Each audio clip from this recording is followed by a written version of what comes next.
Ayan, so Article 1171 naman tayo, no?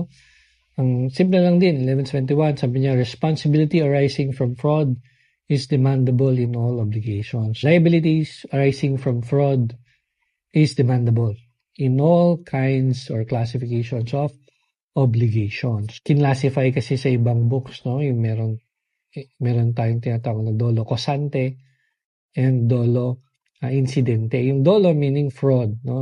Pag sinabi mong dolo cosante, causal fraud. Pag sinabi mong dolo incidente, incidental fraud, no? So, sinasabi lang dyan, no?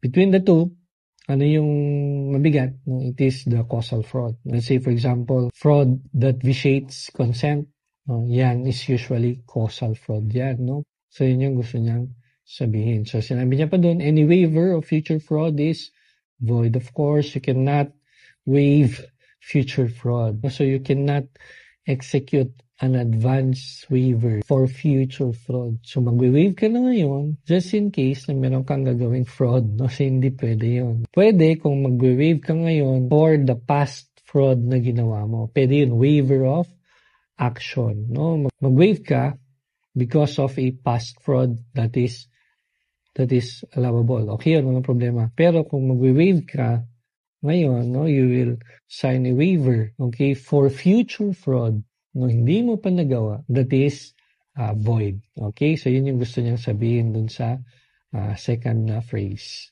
Okay, so yun lang yung Article 1171. Okay?